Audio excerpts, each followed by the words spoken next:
শুভ সময়, কেমন আছেন সবাই? যে যেখান থেকে আমার এই ভিডিওটি দেখছেন সবাইকে অনেক অনেক প্রীতি ও শুভেচ্ছা জানাচ্ছি। আমি জুবায়ের। আজকের ভিডিওতে আমরা আলোচনা করব বিশ্বের সবচেয়ে দামি গরু ভিয়েটিনা 19 FIB মারা ইমোভিস সম্পর্কে। জি হ্যাঁ, ঠিকই শুনেছেন, ভিয়েটিনা 19 FIB মারা ইমোভিস সম্পর্কে আজকের ভিডিওটি আলোচিত হবে।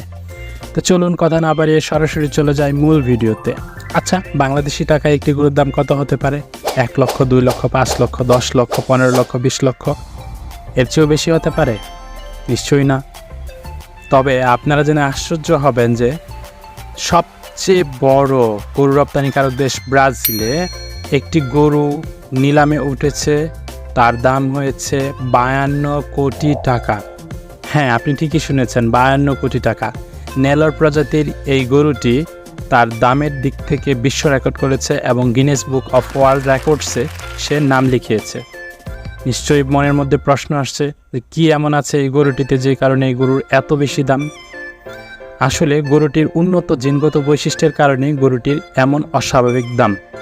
তাহলে চলুন জেনে আসি গরুটির জিনগত বৈশিষ্ট্যগুলো সম্পর্কে। প্রথম বৈশিষ্ট্য, গরুটি অত্যন্ত প্রতিকূল অবস্থার মধ্যে টিকে থাকতে পারে, যে অবস্থায় অন্য কোনো গরু টিকে থাকতে পারে না। দ্বিতীয় বৈশিষ্ট্য, গরুটির পেশিগত উন্নয়ন এত দ্রুত হয়, অন্য কোনো গরুর পেশির উন্নয়ন এত দ্রুত হয় না এবং গরুর কাঁধগুলো অনেক উন্নত। তৃতীয় বৈশিষ্ট্য, গরুটি সারোগেট পদ্ধতিতে গর্ভসঞ্চার করে এবং সিজারিয়ান অপারেশনের মাধ্যমে প্রসব করানো হয়। চতুর্থ বৈশিষ্ট্য, গরুটির চামড়া এতটাই শক্ত যে কোনো রক্তচোষা মশা কিংবা অন্য কোনো কীটপতঙ্গ যারা রক্ত পান করে তারা এই গরুটির থেকে রক্ত চুষতে পারে না।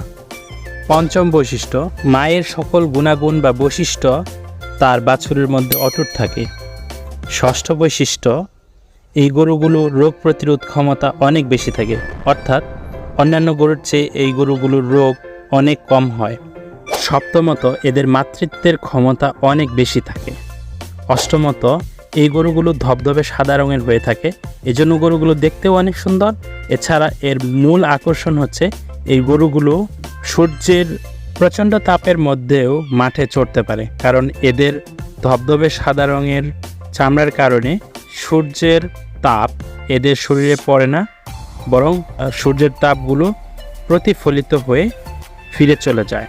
নবম বৈশিষ্ট্য হচ্ছে এই গরুগুলো অনেক বড় হয়ে থাকে, অর্থাৎ এক একটি গরুর ওজন 1200 থেকে 1300 কেজি হয়ে থাকে। আর দশম এবং আলটিমেট বৈশিষ্ট্য হচ্ছে গরুগুলো অনেক দুর্লভ, আর এই দুর্লভ হওয়ার কারণে গরুগুলোর দাম এত বেশি।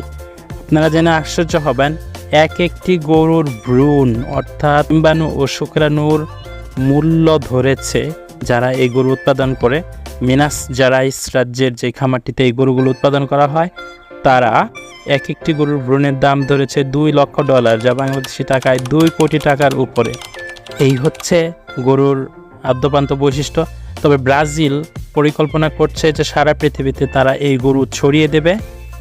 আর আপনারা জেনে আশ্চর্য হবেন, নেলোর এবং জেবু প্রজাতি, যেই দুই প্রজাতির গরু ব্রাজিলের সবচেয়ে বেশি লালন পালন করা হয়, এই দুইটি জাতি কিন্তু ভারতীয় উপমহাদেশ থেকে নেওয়া হয়েছে। আসলে মূল ব্যাপারটা হচ্ছে 1868 সালে 100টি গরু ভারত থেকে নিয়ে যাওয়া হয়েছিল ব্রাজিলে, যেগুলো অন্ধ্রপ্রদেশের নেলোর জেলা থেকে নেওয়া হয়েছিল। এই কারণে অন্ধ্রপ্রদেশের নেলোর জেলার নাম থেকেই এই গরুগুলোর নামকরণ করা হয়েছে নেলোর প্রজাতি। আর এই নেলোর প্রজাতির জাত উন্নয়ন করেই মূলত ভিয়েটিনা 19 FIB মারা ইমোভিস জাতটি উদ্ভাবন করা হয়েছে। বিজ্ঞানীগণ নেলোর প্রজাতির থেকে গবেষণা করে এই জাতটি উদ্ভাবন করেছেন। আপনারা জেনে অবাক হবেন, ভারত, বাংলাদেশ, চীন, সংযুক্ত আরব আমিরাত সহ অন্যান্য দেশও এই গরুর ভ্রূণ আমদানি করার পরিকল্পনা করছে এবং ব্যাপক আকারে লালন পালন করার পরিকল্পনা করছে। তো আপনারা কি বলেন, আমাদের দেশে এই গরুগুলো চাষ করলে কেমন হবে? আপনাদের মূল্যবান বক্তব্য, মূল্যবান মতামত কমেন্ট বক্সে আমাদেরকে জানাতে পারেন।